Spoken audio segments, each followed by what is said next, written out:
Thor Ragnarok. Ragnarok. That's sock. Not even a good joke. That really Ragnarok. Yeah, it's just it's just an excuse to say cock. Yeah. Good one, TJ. Yeah, so my contribution to this review. Chauncey's excited about this one because he was actually in it. Yeah, right at the beginning of the movie. If you go see it, you'll see Chauncey. He had a pretty cool little bit role. It's a small but important role, You know. Whoa. Boo! Turn that off. There we go. Shut up, you. What is your problem? Anyway, So I've seen ads. I was watching YouTube earlier today. I saw ads all day bragging about this movie, saying the best reviewed Marvel movie of all time. So does that make it the best Marvel movie of all time? Not by my estimation, personally. I mean, how is it like?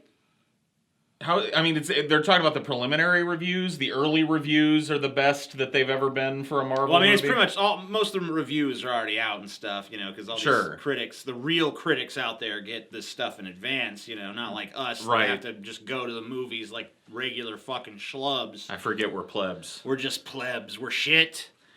So it's the best reviewed Marvel movie of all time. It's not the best Marvel movie. I'll go even far. I'm not even going to be diplomatic about it. It's not even close to the best Marvel movie of all time. Iron Man, better. I think was better. You say Iron Man 2 was better. I think Iron Man 2 was better. I don't think Iron Man 2 was better. Avengers, we agree, was better. Yes. Spider-Man Homecoming, I think Spider-Man Homecoming was better. Yeah, it might be the best Thor movie so far. I think it probably is the best Thor movie. Yeah. You can see, I think, the fingerprints of Guardians of the Galaxy all over this movie. They've dropped any sort of Shakespearean pretensions. You remember they brought Kenneth Branagh in to direct the first Thor movie to give it that big Shakespearean sense of grandeur. Didn't really ever seem to gel like it was supposed to.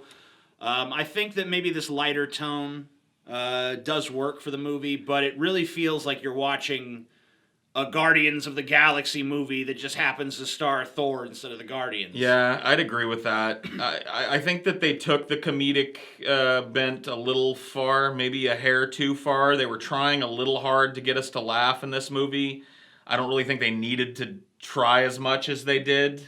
Yeah, I think they could have been a little bit more judicious with the jokes that they ended up using. I feel like they felt like the material they had was maybe a little stronger than it actually was. Yeah, it suffers, as a lot of the Marvel kind of side movies do, from kind of blander villain syndrome. Although Cate Blanchett is okay. She's better than some of the villains we've gotten in other Marvel franchises. Yeah, better than Ultron. Yeah, Whiplash. Whiplash wasn't too great. Not as good as Michael Keaton's turn as the Vulture in Spider-Man Homecoming. That one really does stand out. Yeah, especially since Marvel's villains tend to be overwhelming. And, once again, she's just your generic big bad. I want to destroy everything because I'm evil. It's like, okay, fine. Can we have a richer motivation, please? Luckily, we do get an interesting secondary villain in Jeff Goldblum. Yeah. As, what was his name in that movie? He was the what? The Grand Master. Thank you, Ashley. Thanks, Ashley. He was the Grand Master, yeah. Yeah. And I kind of found myself wishing, honestly, that more of the film took place on that junk planet. Just, and I guess it's not really all that spoilery, because everybody's seen, Thor and the Hulk in the fucking arena and shit fighting. Yeah, everyone knows that happens. Thor ends up on this junk planet run by this crazy dude called the Grand Master, and he really was. I think that whole planet was way more interesting than anything that was going on in Asgard in this movie. There's that guy, what's his name, Scourge, who's kind of like the toady to the evil woman. He was, I don't know, unnecessary. We were talking earlier about how it was a little long, and I think maybe his entire character arc could be cut out of it and really... I thought the initial scene with him trying to impress some girls in the little teleporter room, what is it called? I don't remember, but You know, the Bifrost. Bifrost. Yeah. Thank you, Paul. Yeah. His little initial scene there was kind of funny, but you pretty much could have just had that and never had him come back. I don't know why there was this weird, like, he's conflicted because he's kind of a coward and he wants to be on the winning side, but he doesn't want to betray his own people. And it's like, who cares about this guy's internal conflict? Who cares about this character beyond, like, he's trying to use the Bifrost to get laid? What a joker, you know? Like, that was kind of funny, but everything else with him, kind of like, who gives a shit? Like I said, Helena, I think, was that her name? Hela. Yeah. Hella cool. Hela. She sucked. Not really sucked, but just... I mean, it's Cate Blanchett, so you know, she's good to look at, and she's got that gravitas and that, you know... And she did their best with the material, but the character's just like, I mean, it's just your typical generic fucking Marvel villain yet again. I'm evil, I'm bad, I want to destroy things. We get it, Marvel. Yeah, fine. You know, you're not really giving Thanos much room to be unique when he's actually used, because you're just doing the same type of... I'm a bad guy. I want to destroy things. I want to rule things. It's like, we get it. That can corrupt people. Why did you stop writing villains like Loki? You know, from the original Avengers. Conflicted. Conflicted with, you know, a fucking reason to want to rule that resonates. It's not just he wants power. Yeah.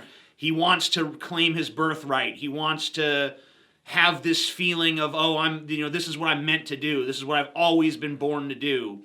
And he feels like he's been denied it, and he's going to claim it himself because it wasn't given to him. I think that Goldblum's villain had that kind of different desire. You know, he wasn't out to destroy everything. He was all about hedonism and his own pleasure, and that was a more interesting villain concept than the goddess of death, Hela. Even his little weird toady woman, he had this big, like, fat chick that was kind of like way more harsh and stern than him, that followed him around and was always kind of like, I think, pushing him to be more depraved and cruel.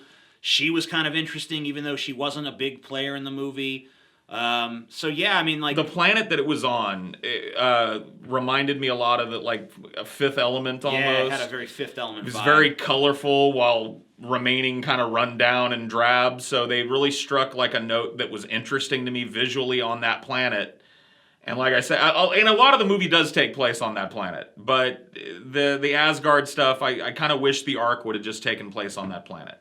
Would have just been an excuse for why Thor hasn't shown up and saved the other people in their solo movies. He was on, Junk Planet 5 fighting fucking Hulk in the arena, so he was busy. Yeah. So a little bit about the plot of the movie, I guess. When you first go into the movie, it seems like a lot of stuff just is in a rush to happen. It just seems like one thing happens after another. Thor's fighting this thing. Okay, now Thor's meeting Doctor Strange. Now he's doing this. Now he's doing that. Now he's doing this. Going here and doing this thing. And then Odin's there, but then Odin dies. And it's like, okay. And you're kind of like, whoa, slow down, movie. And then it kind of does. And it kind of falls into a more natural pace. And maybe even gets a little bit too slow, because honestly, like, this movie has it has a 130-minute runtime. And, for such a lighthearted kind of movie that's really doesn't really seem to be trying to be much more than an entertaining popcorn movie, it does kind of sometimes feel like, okay, I'm enough, guys. Like, it full on overstayed its welcome. Yeah, you've shown me your bag of tricks, and I'm not saying that the end should be cut or that there's any particular scenes. I mean, like you said, that some characters could have been cut. Yeah, cutting that jackass some scenes could have out been of trimmed here and there. I thought the finale was really cool. I thought the battle between Thor and Hulk that was promised in the trailers really delivered on its promise. Yeah, it was definitely the coolest battle in the movie. Big centerpiece of the film, watching those two fight. And we've seen them fight in Avengers, and we've seen them kind of have a little bit of antagonism back and forth. So it was cool to see finally them engage in a full-on battle against each other.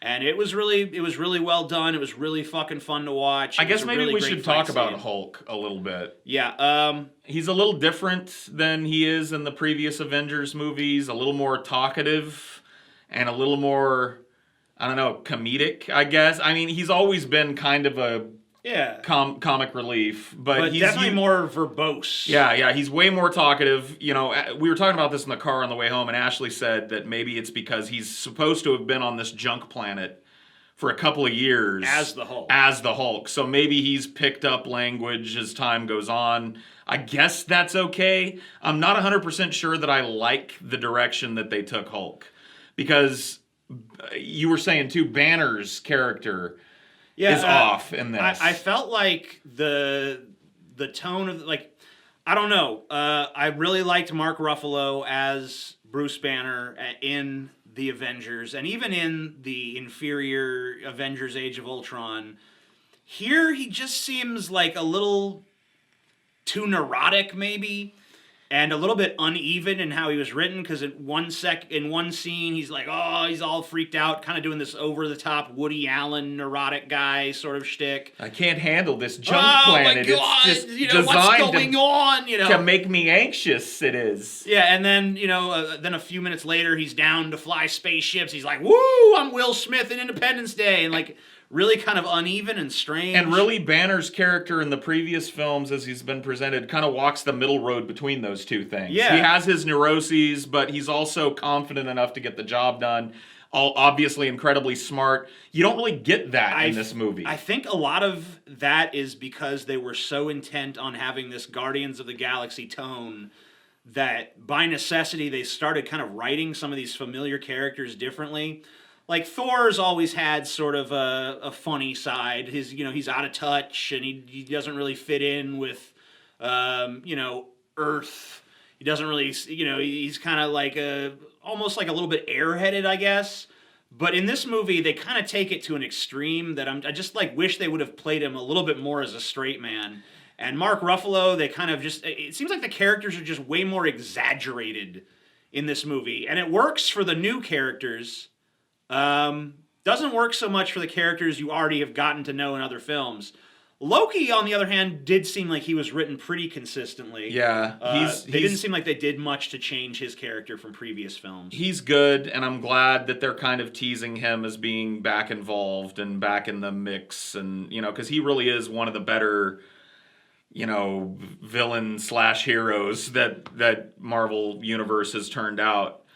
He's a lot of fun because he's so unpredictable, he's so chaotic. You never know if he's going to do the right thing or the wrong thing, because it seems like it's pretty much a coin flip with him. Yeah. And that character traits remains, and he has he's one of the better characters. Like, he's always been. I mean, like, ever since the first Thor movie.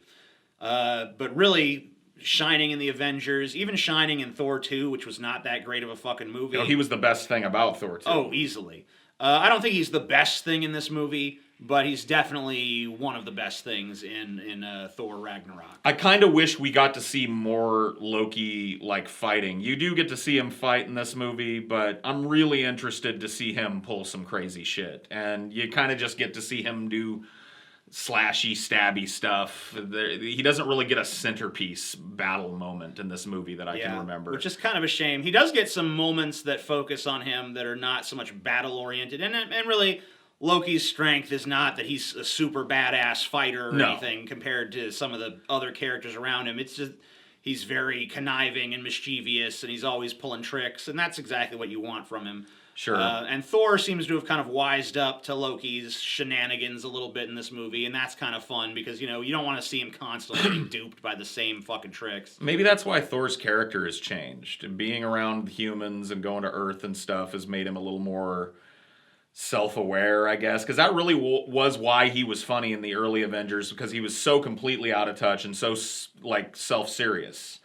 And he seems to have learned how to crack jokes not only at himself but at other people. Yeah. And I don't know. It doesn't ruin the film, but it's a little much. I really don't feel like there's much in terms of spoilers here that we need to talk about. There's not really any big revelations or key pivotal moments that are going to spoil anything for you. It's definitely like an in-between Avengers film, so there's no huge revelations, but it moves the characters forward. Thor comes out of it a little changed. But really, spoiling the plot in this one wouldn't really serve anything, because it really doesn't go anywhere. Yeah, and I could say, some people might consider Odin's death, which I talked about earlier, a spoiler, but sure. It really isn't. It happens like almost immediately in the movie, and anybody who's been paying attention knows that Anthony Hopkins was looking for the door in these movies. I was actually surprised to see him in here again because I'd heard he wasn't even going to appear. But he actually does appear at least long enough for him to shoot his death scene. It looks like he was there on the set for about a day to shoot that. Yeah. But yeah, I guess going into overall strengths and weaknesses of the movie, the strength of the movie is that it succeeds in what it's trying to do, which is just entertain you. It's a very entertaining popcorn movie. There's some great action sequences. Not all the jokes landed for me personally, but a lot of them did. The tone is great. I think it does fit the Thor character a little bit better than the more serious tone that they tried to strike in some previous films. Sure. As far as the negatives go, it doesn't really take any risks. It's not very ballsy. It's pretty paint by numbers, but the numbers it paints by well, and I think it does a very serviceable, competent job, and is a very watchable film and enjoyable. Yeah, you'll be entertained if you've liked the previous Avengers movies, and maybe if you're a person like me that hasn't liked the Thor movies, you'll probably like this one. It definitely strikes a different tone and is way better than the previous entries in at least the Thor sub-franchise. So, yeah, I guess I'd give it a watch it. Yeah, I give it a watch it too. Yeah, go see it. Thor Ragnarok, dude. Go see it for no other reason than to see Chauncey's debut on the big screen. Yeah, congratulations, Chauncey. Just don't get too big of a head for us now. Yeah, now that you're a big Hollywood star, that doesn't mean you fucking run this shit. I mean, just because all the comments are about you doesn't mean you're king shit, okay? It was a small role. It was a small role. Small piece of shit. What an asshole. He's an asshole. He's become insufferable ever since he was in that movie. All right, thanks guys for watching. Yep. If you enjoy this channel, be sure to subscribe. Be sure to check out Paul's recent review of the Hellraiser franchise. He watched every single Hellraiser movie. There's fucking 9 of the goddamn things, and they get worse and worse with each entry. So watch him. If you're wondering whatever happened to the Hellraiser franchise, check that out. Be sure to subscribe to Cinema for Cynics. Be sure to check out the social media of Cinema for Cynics. Yep. Facebook and Twitter links are down below. Follow us there for more. Thank you for watching, and we'll see you next Friday. Yeah. Peace.